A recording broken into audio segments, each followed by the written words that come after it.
자, 반갑습니다. 제가 오늘 할 설교를 파워포인트를 좀 띄워놓고 인사를 드리겠습니다. 잠시만요.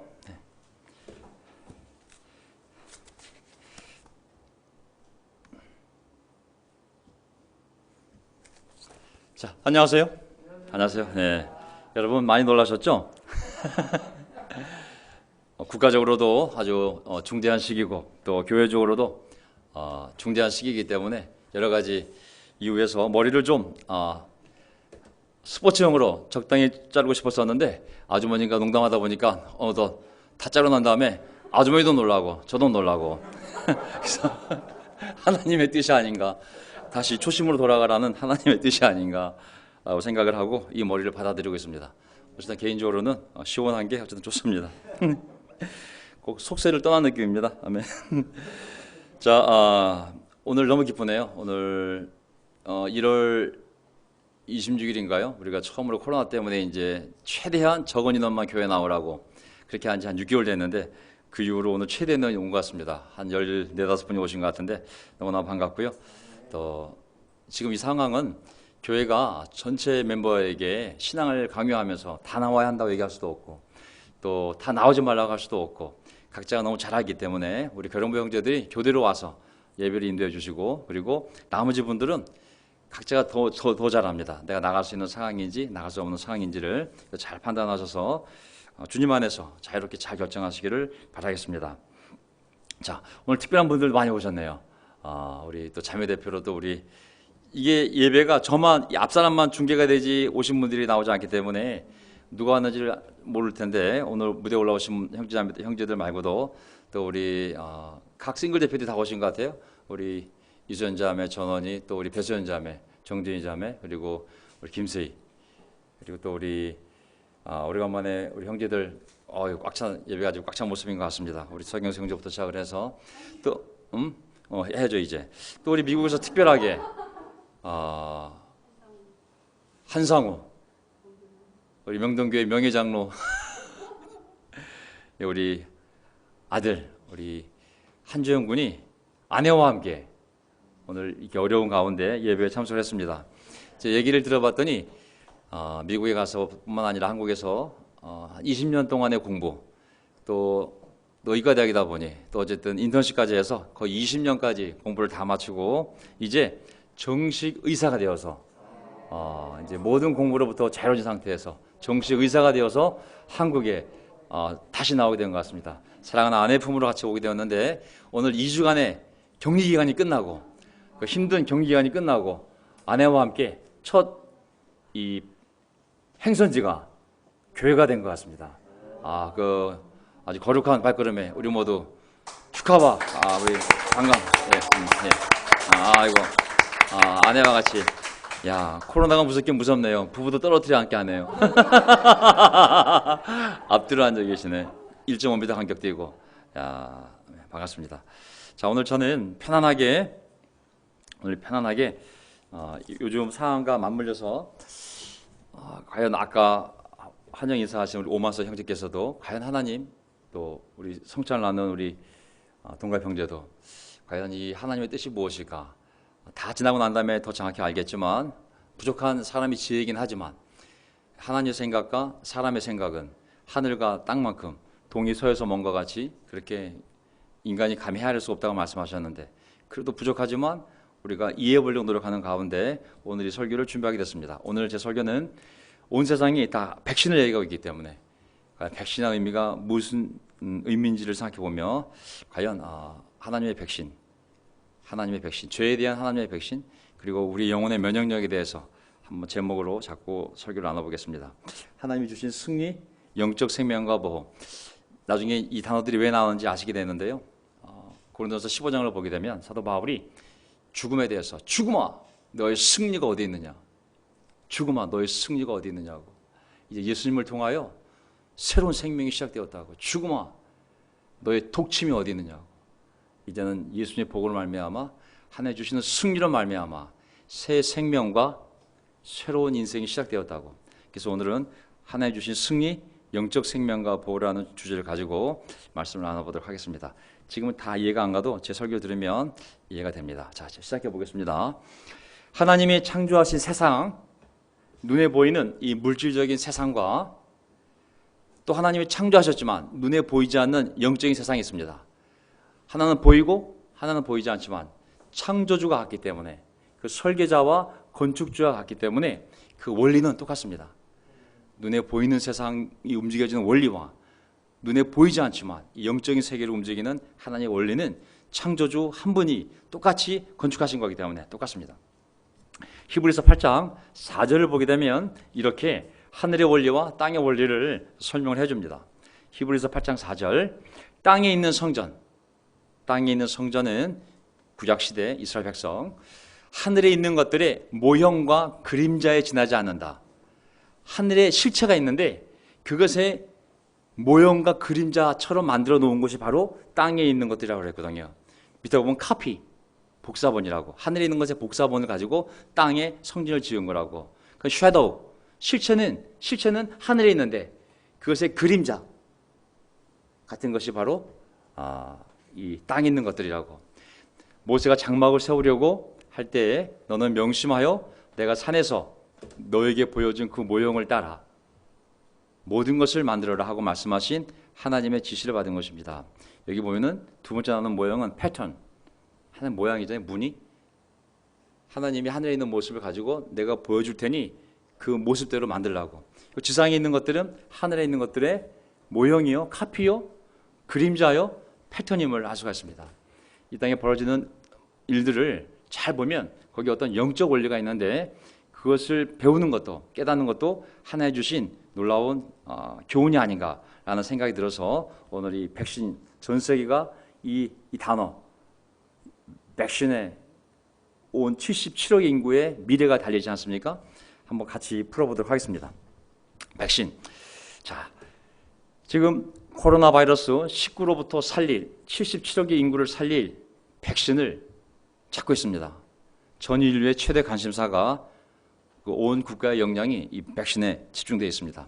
백신이라는 단어를 네이버 사전에서 찾아보면 강한 병원체가 뭐냐면 숙주, 인간 몸 안에 들어와 기생하면서 병을 일으키는 미생물이 바로 이 병원체인데, 이 강한 병원체의 감염이 있기 전에 미리, 그 강한 놈이 들어오기 전에 미리 인위적으로 좀 약한 병원체를 몸에 주입해서 미리 그 인간의 몸 안에 면역 체계를 만들어 놓고 향후에 그 강한 병원체가 들어왔을 때 야, 우린 준비돼 있어 하고 그 강한 병원체가 들어오자마자 죽이든지 아니면 들어오더라도 피해를 최소화하기 위해서 개발하는 것이 바로 백신입니다.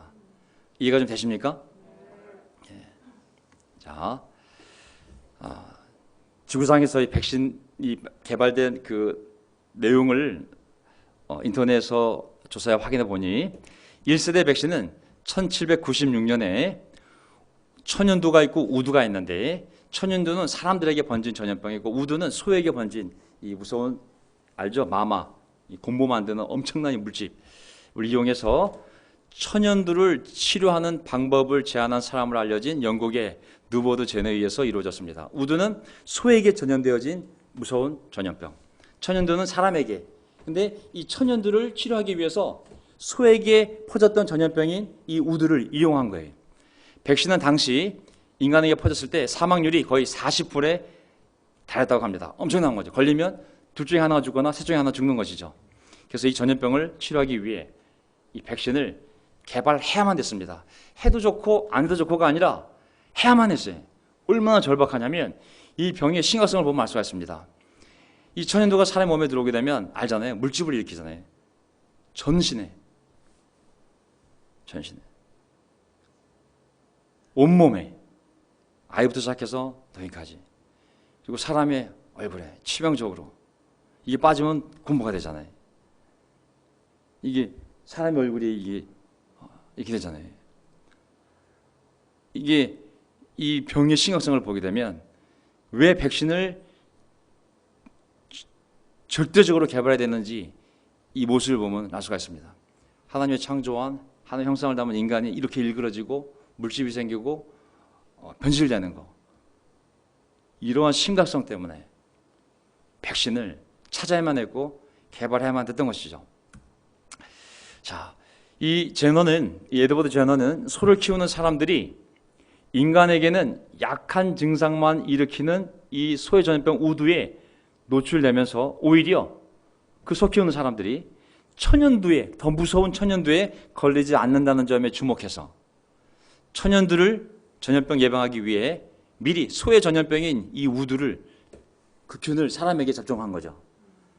알고 봤더니 그 우두의 균이 사람에게 들어오면 면역체계가 생기는데, 이 면역체계가 더 강한 천연두가 들어왔을 때 그랑 싸울 수 있는 힘을 줌을 증명한 것입니다. 이는 우두가 천연두와 유사한 병원체를 가지지만 인간에게는 독성이 미약하기에 가능한 것이라 할 수 있다. 이런 방식의 천연두 예방법은, 보세요, 백신이 어디서 나왔냐면 소를 뜻하는 라틴어 바카에서 백신이라는 단어가 온 거죠. 아시겠죠? 백신이라는 단어는 소의 전염병을 사람에게 미리 주입시켜서 더 무서운 천연두가 왔을 때 그것을 이겨낼 수 있는 면역체계를 미리 만들도록 하다 보니 바로 이 바카라는 라틴어에서, 소라는 라틴어에서 백신이라는 단어가 나왔습니다. 자, 이게 그 무시무시한 질병을 일으켰던 바이러스, 코로나 바이러스가 아니라 바로 천연두 바이러스입니다. 그 다음에 이걸 계기로 해서 2세대 백신 개발은 1880년대에 파스테르 아시죠? 파스테르 우유? 파스테르에 의해 이루어졌다. 파스테르는 광견병 백신, 콜레라 백신 등을 개발하였다. 또한 이때까지만 해도 독성이 없는 병원체를 통한 질병 예방 방법을 백신이라 부르지 않았었지만 파스테르가 이 제너의, 아까 그 제너의 천연두 예방법을 기리기 위해서 자신이 개발한 광견병 예방법을 백신이라 부르게 되었고, 이것이 백신이라는 이름의 유래가 되었다. 그래서 이제 자연적으로 보면 가장 마지막으로 발생한 천연두는 1977년 10월이며 WHO 세계보건기구는 1980년도에 더 이상 이 지구상에 천연두라는 바이러스가 존재하지 않는다, 완전히 사라진다고 선포를 했습니다. 다만 어떤 연구실에서 보관하고 있는지 모르겠어요. 하지만 더 이상 이제 존재하지 않습니다. 자, 이렇게 해서 이제 백신의 방법이 개발이 된 겁니다. 미리 사람이 무서운 병이, 전염병이 돌 때 미리 더 약한, 해독 없는 병원치를 미리 주입을 시켜서 그걸 통해 면역력을 만들어 놓고, 진짜 그 무서운 균이, 바이러스가 들어오게 되면 미리 준비된 그 면역 체계를 가지고 그 병을 이겨내는 그러한 이제 백신법이 유행하게 된 것이죠. 예를 들면 이를 통해 많은 질병들의 발병률이 큰 폭으로 감소했다. 가령 미국에서 소아마비의 경우 1988년도에는 35만 명이었던 감염자가 2015년도의 경우 이 백신 예방법을 통해서 74명으로 큰 폭으로 감소했다. 이처럼 인류를 전염병으로부터 멸망당하지 않도록, 또 고통당하지 않도록 지켜준 것은 바로 이 백신의 개발 덕분이었던 것이죠. 이제 코로나19 치료제는 개발하지 못했지만 사람들을 미리 해독이 없는 병원치를 미리 주입시켜서 그걸로부터 코로나19가 들어오더라도 그 균을 죽일 수 있는 그 면역체계를 만들 수 있는 그 무엇인가를 찾기 위한 노력이 전 세계에서 지금 벌어지고 있음을 알 수가 있습니다. 자, 바이러스는 라틴어로 독이란 뜻입니다. 코로나 바이러스가 되었던, 천연두 바이러스가 되었던, 우두 바이러스가 되었던 독이란, 포이즌이란 뜻입니다. 바이러스의 존재는 19세기 후반에나 알려지기 시작했는데 그 이전에는 병을 일으키는 작은 미생물은 세균뿐이라고 생각하였습니다. 그러나 세균보다 작은 어떤 액체 혹은 입자가 병을 일으킨다는 것을 발견하였을 때 세균보다 작은 독일 것이라 추측하였기 때문에 세균보다 작은 전염성 병원체를, 세균보다 작은 전염성 병원체를 바이러스, 독, 포이즌이라 명명하게 된 것이죠. 자, 바이러스는 독이라는 뜻입니다. 코로나19 바이러스는 코로나19 독이라는 뜻인 거죠. 어떻게 보면은 걸리면 독에 마비돼서 죽는 것처럼 사람을 죽일 수 있기 때문에. 고린도서 15장 55절, 죽음아 너의 승리가 어디에 있느냐? 죽음아 너의 독침이 어디에 있느냐라고 하네. 독침이. 근데 이것을 독침이라는 단어가 침에 독이 묻어 있는 거예요. 그 정갈 같은 거 보면 정갈한테 물리면 침에 독이 있잖아요. 물리면 독 때문에 죽잖아요. 또 뱀도 독사도 이빨 끝에 독이 나오잖아요. 물려서 죽는 것이 아니라 그 끝에 나오는 독 때문에 죽는 거잖아요. 어떻게 보면은 죽음아 너의 독침이 어디에 있느냐가 아니라 죽음아 너의 바이러스가 네가 뿌리는 바이러스가 어디에 있느냐고. 56절 죽음의 독침은 죽음의 바이러스는 죄요. 사람이 영적으로 죽는 그 바이러스가 있는데 그 바이러스가 죄라고. 죄는 사람의 영을 죽이는 바이러스라고 성경이 얘기하고 있는 것이죠. 그래서 이 상황이 영적으로 우리랑 상관이 없는 것이 아니라 100% 연결되어 있음을 알 수가 있습니다. 사람이 바이러스에 걸려서 죽는 것처럼 우리 영도 죄라는 죽음이 퍼뜨린 바이러스에 걸려서 우리가 죽는 것이거든요. 첫 번째, 죄악이 가득 찬 세상. 지금 미국의 뉴스를 잠깐 봤더니 어떤 의학계 종사자가 나와서 이렇게 얘기하더라고요. 2월 달에 미국의 확진자 숫자보다 지금 미국의 일일 확진자 수가 더 많아졌습니다. 7만 7천 명이. 2월 달에 4만 4천 명이 되고 피크가 지금은 7만 7천 명입니다. 하루에 8만 명씩 확진자가 나오고 있어요.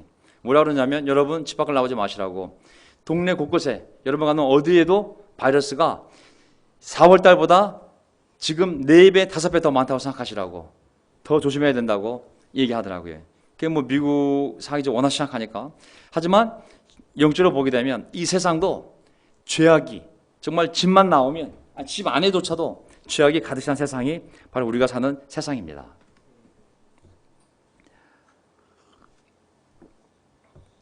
하나님 그걸 아셨기 때문에 자신의 백성들이 바로 이 죄악의 독침, 죄에 감염되어 죽지 않도록 항상 미리 그들을 준비시켰음을 알 수가 있습니다. 출애굽기 12장 25절을 보게 되면 그들이 출애굽하자마자 이스라엘 백성들에게 모세를 통하여 계속 말씀하신 건 뭐냐면 가나안 땅 들어가면 거기 독이 있다. 너희들의 신앙을 하나님 신앙을 무너뜨리는 마비시키고 너희들 신앙을 죽이는 독이 만연해 있다. 그들의 우상문화, 우상종교, 그들의 모든 습관 이런 것들은 다 너희들의 신앙을 마비시키고 죽이는 독이 될 수 있다고 계속 경고하시는 거거든요. 여러분은 주님께서 여러분에게 주시겠다고 약속하신 땅에 들어가거든요. 항상 모든 가르침의 핵심은 너희가 들어갈 땅, 그 땅 물론 적과 꿀이 흐르지만 영적으로 보면 너희를 죽일 수 있는 독도 만연해 있는 땅이라고. 레위기 14장 13, 14절 레위기 나주가 너희에게 유산으로 준 가나안 땅으로 너희가 들어가서 그 땅을 차지하였을 때에 항상 경고해. 조심하라고. 거기에 엄청나게 많은 바이러스가 있다고.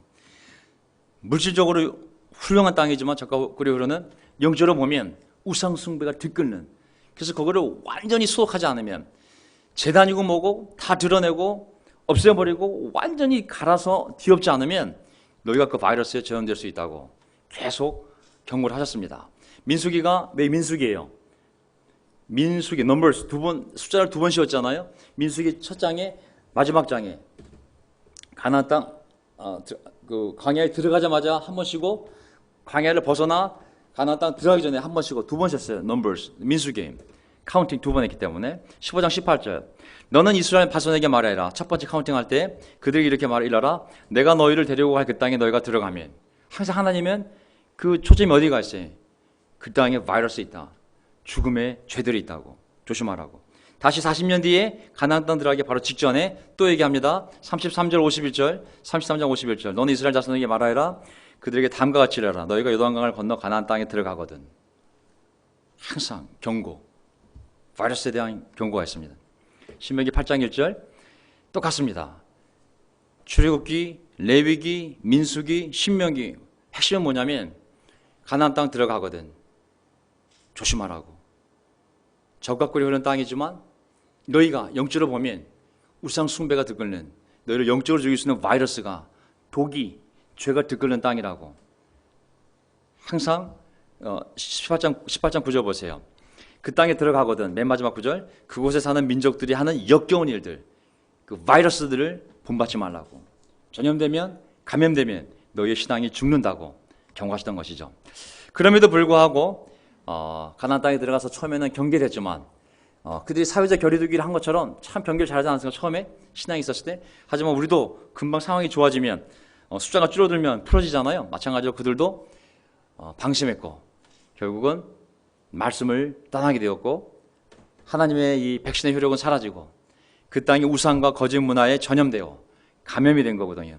그들은 가나안 땅에 역겨운 우상과 종교에 그만 확진자가 되고 말았습니다. 확진자가 된 거예요. 하나님을 떠나 바이러스에 감염이 되어서 완전히 우상을 숭배하는 그 바이러스가 온몸에 퍼진 그들의 영혼에 우상이 들어온 확진자가 되고 만 것이죠. 여러분,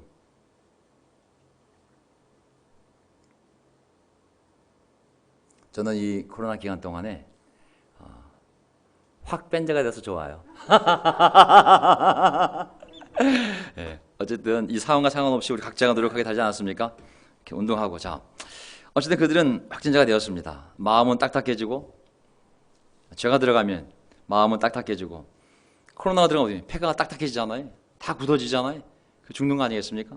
마음이 딱딱해지고 신앙은 마비되고 결국 사망 선고를 받게 된 것이죠. 그들 신앙적으로 이 세상은 하나님 보시기에 이미 2000년 전에도 영적인 병원체, 죄악으로 가득 차 있었고 창세기 6장만 봐도 이 세상이 이미 완전히 죄악에 가득 차 타락해 있다고 말씀하셨거든요. 예수님 오셨을 때 2000년 전입니다. 예수께서 그들에게 말씀하셨다. 마태복음 12장 39절 악하고 음란한 세대가 기적을 요구하나. 자기가 하나님 백성인데 하나님 백성에게 왔는데 안 믿는 이방 족속들이 아니라 하나님 믿는 하나님 백성에게 와서 뭐라 그러냐면 이 악하고 음란한 세대가 하나님 백성 보고 악하고 음란한 세대가 2000년 전에 이미 사람들이 악하고 음란했다고 얘기하거든요. 그 세대 자체가 마가복음 8장 38절 마가복음 8장 38절 뭐라고 말씀하십니까?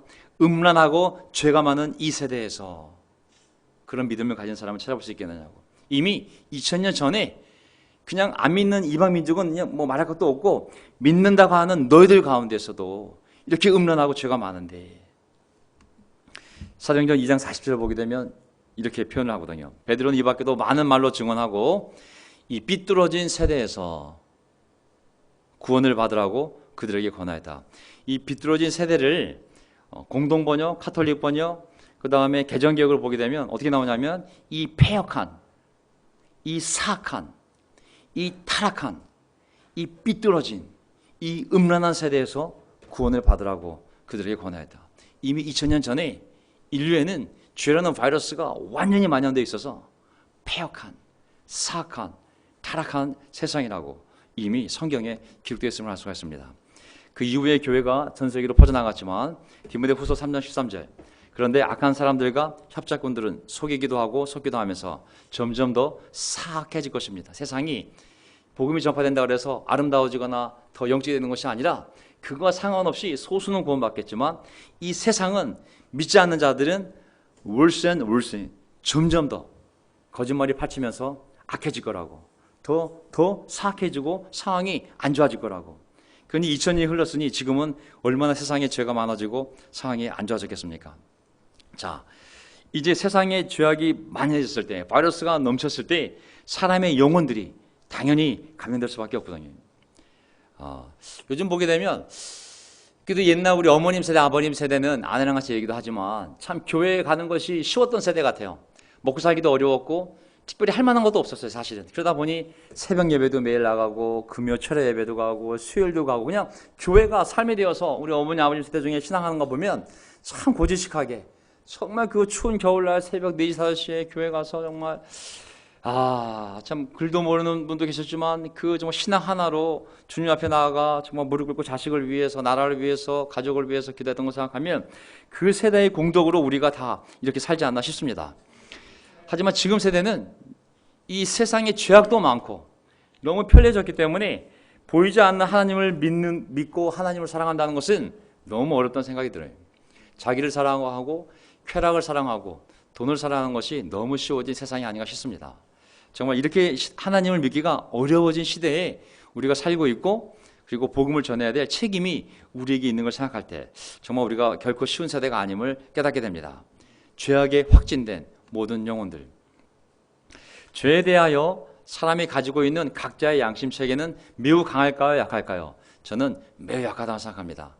하나님을 모르는 상태에서 그냥 자기가 배웠던 교육과 양심에 의거해서 나는 착하게 살 거야, 나는 의롭게 살 거야, 이런 양심 체계, 이런 철학 체계가 과연 얼마나 강할까요?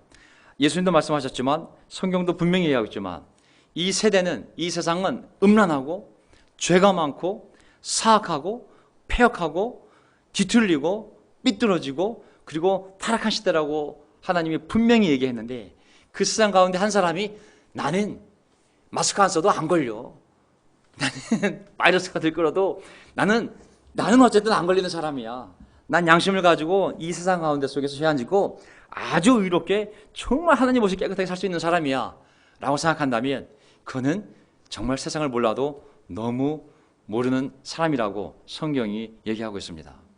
그 영향을 이겨내며 의롭게 선하게 죄를 짓지 않으며 산다는 건 성경은 이미 불가능한 일이라고 여러 번 얘기하고 있습니다. 오늘 로마서 3장 23절, 24절을 오마스 형제 읽었을 때 제가 깜짝 놀랐어요. 성령님이 함께 하셨구나. 예. 로마서 3장 9절 10절 보세요. 그러면 무엇을 말해야 하겠습니까? 우리 유대 사람이 하나님의 백성이라는 사람들이 이방 사람, 하나님 모르는 사람보다 낫습니까? 전혀 그렇지 않습니다. 유대 사람이나 믿는다는 사람이나 그리스 사람이나 믿지 않는 사람이나 다 같이 죄 아래 있음을 우리가 이미 지적하였습니다. 다 같이 죄 아래 있다고. 성경에 이렇게 기록되어 있습니다. 의인은 없다, 한 사람도 없다. 의인은 없다, 한 사람도 없다. 하나님이 분명히 성경에 기록해 놓았습니다. 모두 다 죄 아래 있으며 의인은 없다, 한 사람도 없다. 20절, 그러므로 율법의 행위로는 선한 삶을 향한 의지를 가지고는, 인간적인 노력으로는 하나님 앞에서 의롭다고 인정받을 사람이 아무도 없습니다. 아무도. 모든 사람이 죄를 범하였습니다. 23절. 그래서 사람은 하나님의 영광에 못 미치는 처지에 놓여 있다고 성경이 분명하게 온 인류에게 그들이 어디에 있는지, 영적으로 어디에 있는지 선포해 주었습니다. 성경은 이미 선포하고 있습니다. 인간의 약함과 죄악됨을, 인간의 약함과 죄악됨을, 그리고 죄악이 이미 세상을 점령했음을, 이미 죄악이 세상을 점령했음을 성경은 얘기합니다. 이미 바이러스가 전 세계 팬데믹, 어떤 한 지역에서의 아웃브레이크, 그냥 한 지역에서 발생한 것이 아니라 이미 전 세계 팬데믹이라고, 전 세상 죄악이 점령했다고. 악한 영들이 이미 믿지 않는 자들의 삶을 완전히 100% 지배하고 있다고 성경이 얘기하고 있는 것이죠. 고 박원순 서울시장, 저는 우리 두 번 노리지 않았습니까? 그분의 사망 소식과 또 한 번은 성추행 소식으로 두 번 노렸습니다. 박원순 서울시장, 이거 보통 사람 아닙니다. 진보와 보수를 포함 모두가 존경한 정치인이 바로 박원순 시장입니다. 그가 젊었을 때부터 인권 변호사로서 약자들을 대변해왔고 서울시장이 되어서도 재산이 거꾸로 마이너스 6억 6천이 된 사람이에요. 종교 지도자들도 마이너스가 되지 않습니다. 교회가 잘해줘서 재산이 늘면 늘지 줄지 않습니다. 그가 얼마나 정직하게 살려고 노력했는지 알 수 있는 대목이죠.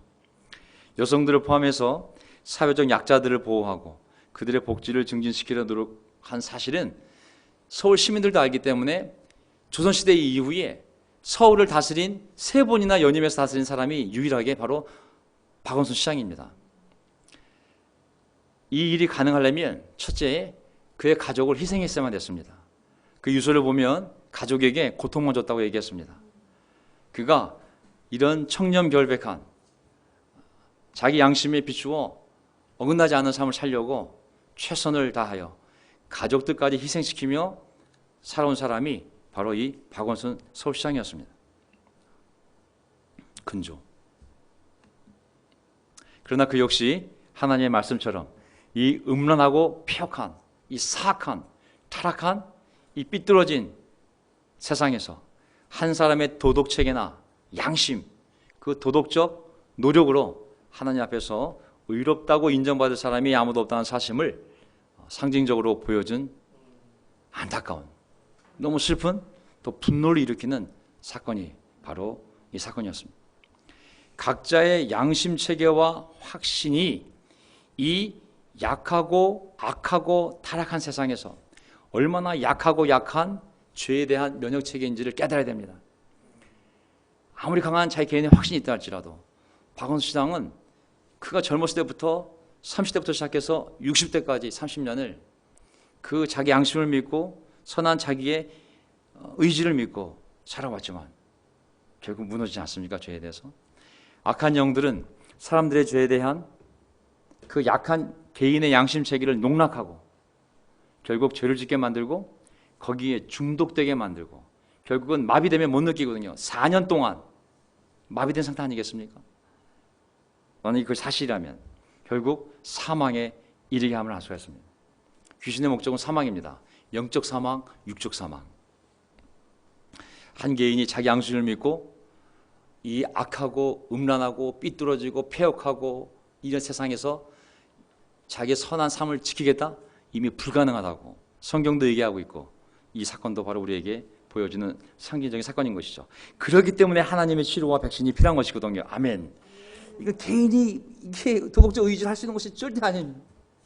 말라기 4장을 보게 되면 4장 2절에 그러나 내 이름을 경외하는 너희에게는 의로운 해가 떠올라서 The Son of Righteousness, 의로운 해가 떠올라서 치료하는 광선을 쏠 것이니 너희는 외양간에서 풀려난 송아지처럼 회복되었기 때문에 치료되었기 때문에 뛰어다닐 것이다.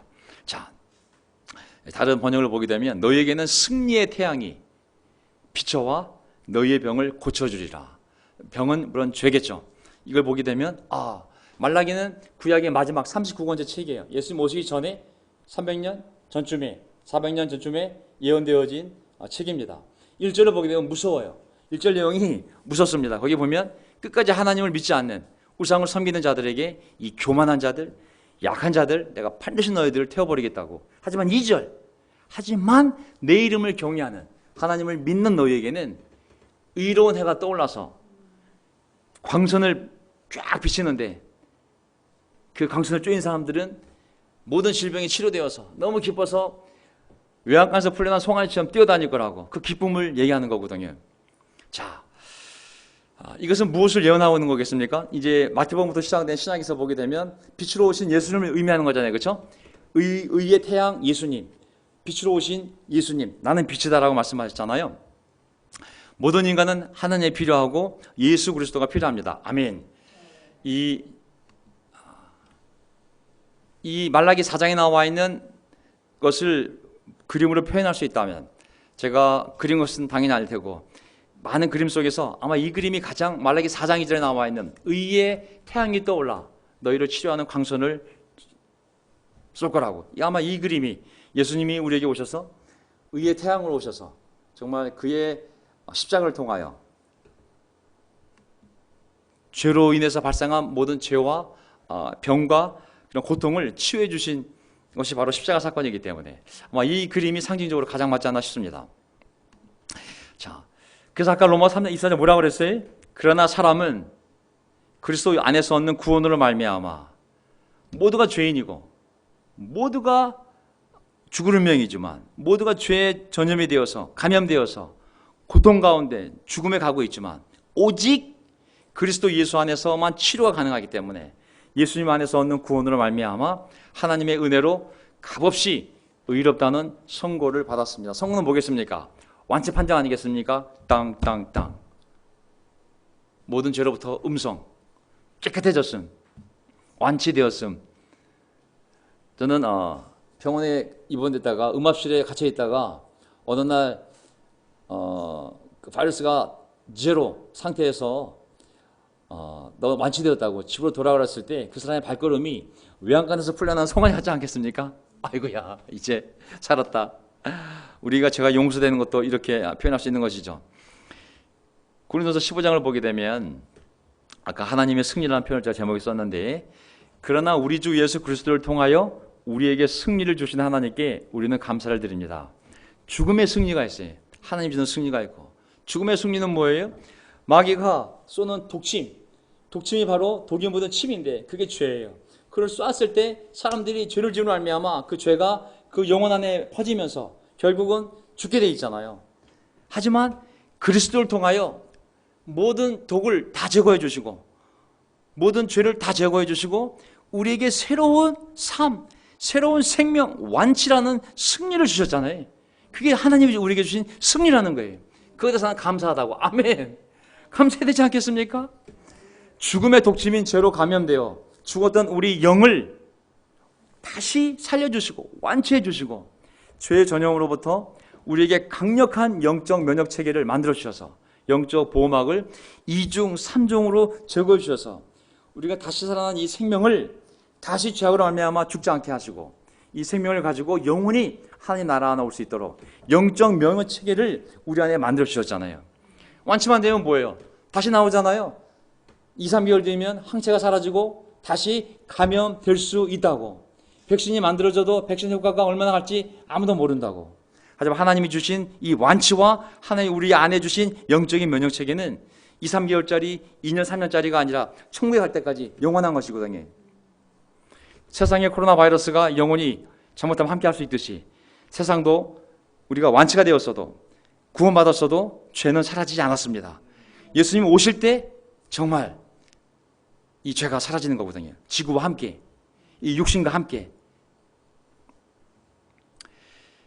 하지만 우리 안에 십자가, 이 면역력이 있어요. 그게 뭔지를 제가 오늘 살펴보고 싶어요. 이걸 잘 생각하시고 우리가 세례 받았어도 한번 완치 판정을 받았지만 그렇다고 해서 이 세상에 바이러스가 없는 것이 아닌 것처럼 이 죄에 만연된 세상에 살아가는 우리가 정말 죄랑 소셜 디스턴싱, 스피리추얼 디스턴싱을 하지 않으면 다시 돌아가는 거거든요. 우리 안에 있는 강력한 면역력은 뭐냐면 첫 번째가 이겁니다. 거룩하신 하나님께서 우리 안에 직접 들어와 계시기 때문에 더럽고 악한 영들이 들어올 수도 가까이 올 수도 없습니다. 아멘. 우리 안에 하나님이 들어와 계시기 때문에 악한 영들이 들어올 수가 없습니다. 우리 안에. 세례 때부터 성령님이 우리 안에 내주하시기 때문에 우리는 어떠한 악한 영들, 그들이 쏘는 그 악한 영 자체가 우리 안에 들어올 수가 없어요. 거룩한 하나님 우리 안에 있는데 어떻게 더러운 영이 들어올 수가 있겠습니까? 그래서 하나님을 잘 모셔야 됩니다. 그래서 야고보서 4장 8절에도 하나님과 가까이 가라고 계속 네 마음 안에 있는 하나님과 가까이 가라고. 그리고 베드로전서 3장에도 네 마음 안에 예수 그리스도를 잘 모시라고. set apart. 너의 마음 안에 너의 주님인 예수 그리스도를 잘 모시라고. 죄가 계속 들어오게 되면 이 주님께서 죄와 함께 있을 수 없기 때문에 떠나시지 않겠습니까? 잘 모시라고. 두 번째, 우리 안에 어떤 면역력이 있냐면 강력한 하나님의 씨앗, 말씀이 우리 마음에 이미 들어와서 우리 마음 안에 강력한 면역 체계를 만들어 놓았기 때문에 죄악이 우리 눈을 통해 귀를 통해 마음에 들어오면 이미 그 말씀으로 인해 만들어진 면역력이 그것이 죄인 줄 알고 양심의 반응을 일으키면서 공격하여 죽이게 되어 있습니다. 아멘. 믿으십니까? 그래서 우리 안에 말씀이 살아 있어야 됩니다. 자주 말씀을 보고 그 말씀이 우리 안에 강력한 면역력을, 영적 면역력을 만들 수 있도록. 요한일서 3장 9절에도 하나님에게서 난 사람은 누구나 죄를 지지 않습니다. 왜냐하면 세례를 받았기 때문이 아니라 하나님의 씨가 그 사람 속에 있기 때문입니다. 하나님의 씨가 있기 때문에 죄를 지지 않는 것이지 세례를 받았기 때문에 죄를 지지 않는 것이 신분 때문이 아님을 얘기하고 있죠. 하나님의 씨가 그 사람 안에 있을 때 강력한 영적인 면역 체계가 만들지 않습니까? 죄를 분별할 수 있고 정말 말씀의 씨가 우리 안에 역사할 때 강력한 영적인 면역 체계가 만들어져서 빨리 죄를 분별하고 빨리 이 상황을 느끼고 그리고 빨리 회개하고 우리가 건강한 삶을 살 수 있게 함을 할 수가 있습니다. 유치하다고 생각하지 마십시오. 제가 발견한 그림 중에 그나마 팀들이 보면서 이게 면역력이겠구나 라고 생각할 수 있는 그림을 갖고 온 것이니까요. 마지막 구절입니다. 다 왔네요. 이제 거의 다. 그 다음에 또 하나님 주신 면역 체계가 뭐냐면 교회 공동체입니다. 교회 공동체 정말 중요합니다. 이게 교회라는 것은 이 죄는 혼자 싸울 수가 없어요. 죄는 혼자 절대 싸울 수가 없습니다. 함께 있을 때 내 약함을 공동체가 함께 이걸 힘을 합쳐서 이 죄가 들어올 때 바이러스랑 싸울 수가 있거든요. 교회는 공동체이다. 면역 공동체, 죄에 대한 면역 공동체인 거예요. 죄가 들어오면 어떤 사람에게 들어온 것은 결국 공동체에 들어온 것과 똑같은 거예요. 그것을 싸울 건강한 항체들이, 이 많은 멤버십들이 이 안에 있기 때문에 힘이 있는 거예요. 에너지가 함께 서로 영적으로 연결되어 있다면, 조건은 뭐냐면 연결되어 있다면, 비록 한 사람이 그 바이러스를 그걸 감당하기 어려울 때 연결되어 있다면 함께 그것을 도울 수가 있습니다. 항체들이, 형제자매들이 함께 가서 공격을 하기 때문에 어떤 병원체, 우리 안에 영적인 병을 일으키는 것이 들어왔을 때 죽일 수 있거든요. 혼자 할 수 없지만 함께하면 또 싸울 수 있는 힘이 있고 이겨낼 수 있는 힘이 있습니다. 아멘. 그래서 우리는 태어날 때부터 여러 가지 백신을 맞지 않습니까? 우리 진이도 생각나는데, 애가 태어나면 보건소인가 어디선가 예방접종 카드를 딱 줍니다. 몇 세에 뭘 맞아야 되는지 전부 다 나이별, 맞아야 될 종류별 그거를 다 부모가 도장을 다 받게 돼 있어요. 그래가지고 그거를 다 도장을 보면서 애가 이 나이에 이걸 맞았지, 이거 확인서를 가지고 가야 초등학교 입학도 가능하게 돼 있습니다. 마찬가지입니다. 이런 백신을 다양하게 인간이 받아야 이 몸 안에 이미 그 백신을 통해서 그 차후에 어떠한 그 인류에 존재하는 전염병이 들어오더라도, 세균이 바이러스가 들어오더라도 이미 항체가, 면역이 만들어졌기 때문에 안 걸리는 거예요. 균이 없어서가 아니라 들어와도 그랑 싸울 수 있는 면역을 백신을 통해 이미 만들었기 때문에 가능한 것처럼, 이 교회 안에는 이미 형제자매들이 세상의 수많은 죄를 다 겪으면서 그걸 이겨낼 수 있는 면역력이 이 교회 안에 다 있습니다. 부부관계의 죄가 되었든, 직장에서의 죄가 되었든, 아이들 관계든, 약간 온갖 종류의 죄가 우리 삶에 들어오지만 이미 교회 안에도 그런 것들을 다 경험하면서 우리 안에 이미 노하우와 지혜가 쌓였기 때문에 다양한 항체들이 이 안에 만들어져 있는 거거든요. 우리가 함께 해결하지 못할 죄가 없고 우리가 함께 이겨내지 못할 죄가 없는 것이죠. 마지막이구나. 그래서 저는 한 구절이 여기서 날아갔지만 그 마지막 구절은 제가 그냥 구두로 하겠습니다. 그건 뭐냐면 바로 네 번째 항체는 뭐냐면, 네 번째 면역체계가 뭐냐면 바로 고난입니다. 고난. 하나님이 주신 고난. 성경은 고난을 불쌍하다, 어쩌다가 네가 고난을 당해, 절대 이렇게 표현하지 않습니다. 적극적으로 고난을 표현하게 됐습니다. 데살로니가전서 후설을 보게 되면 하나님이 너에게 주신 고난이라고 표현하고 있어요. 하나님이 너에게 허락하신 고난이라고 표현되어 있습니다. 그 고난 때문에 너희가 하나님이 부르시기에 합당한 사람이 될 수 있다고 말씀하고 있습니다.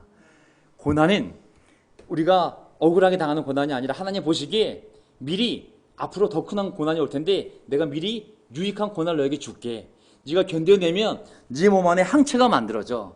그럼 세상이 엄청난 고난을 줄 때 이겨낼 수 있는 힘이 네 안에 생겨나는 거야. 하나님의 징계, 하나님의 고난, 이거를 절대 가볍게 여기지 말라고 그랬어요. 이거는 우리의 죄와 이슈가 된 것이 아니라 앞의 미래를 위해서 하나님께 합당한 사람으로 죄랑 싸워나가고 마귀가 주는 고난을 이길 수 있도록 하나님이 이미 우리가 감당할 수 있는 시련과 고난을 허락함으로 말미암아 우리 안에 그것을 싸워나갈 때 힘이 생기는 거거든요. 그래서 고난도 하나님이 우리에게 준 우리의 영적 면역체계를 위한 백신임을 알 수가 있습니다. 하나님 자신이 우리 안에 들어와 있으니. 두 번째, 하나님의 말씀의 씨앗이 우리 안에서 왕성하게 활동해야 되는 거예요. 세 번째, 교회 공동체의 연결된 관계, 이것도 강력한 우리의 백신인 거예요. 네 번째, 하나님이 우리에게 허락하셨던 고난들, 그것은 이미 우리 신앙 인격 속에 더 큰 고난이 와도 싸워 나갈 수 있는, 이겨낼 수 있는 힘을, 면역체계를 우리에게 만들어준 거기 때문에 결코 헛된 고난이 아님을 기억하시기를 바랍니다. 아멘. 자, 이 험난한 세상, 하나님이 우리에게 완치라는 구원을 주셨고 또 이렇게 다양하게 우리를 천국에 도달할 수 있도록 완벽한 백신을 2중, 3중, 4중으로 허락하셨으니 우리는 그 안정감 속에서 믿지 않는 자에게 하나님의 심판이 있는 것이지 믿는 우리에게 심판이 있는 것이 아니기 때문에 우리는 바이러스를 조심하되 너무 두려워서 마땅히 해야 될 것들을 하지 못하는 우를 범하지 말고 그 두려움 때문에 내가 해야 될 일을 놓치지 않도록 마음의 여유를 갖고 올 휴가철을 잘 보내시기를 바라겠습니다. 저는 한 번도 모두가 나오지 말라고 한 적이 없습니다. 또 한 번도 모두가 다 나오라고 한 적이 없습니다. 저는 정부 시책에 적극 동조하면서 교제를 나누어도 가능하면 야외에서 나누자고, 속초에 가서 야외 교제를 나누고, 바다에 가서 교제를 나누고, 산에 가서 교제를 나눈 것입니다. 앞으로도 계속 야외에서 정보 시식에 따라서 이 안에서 예배는 드리지만 모든 교제는 가능하면 야외에 나가서 교제를 할 수 있도록 여러 장소를 찾아 하나님이 주신 특권인 이 교제가 조금 더 줄어들지 않도록 온라인으로, 비대면으로, 또 야외에서 얼굴을 보며 계속 이 감사하고 기쁜 삶을 이어나갈 수 있도록 다 함께 노력해 나아갑시다. 감사합니다. 제가 마지막 기도하고 우리 설교 마치면서 그리고 찬송 부르고 예배를 마치겠습니다.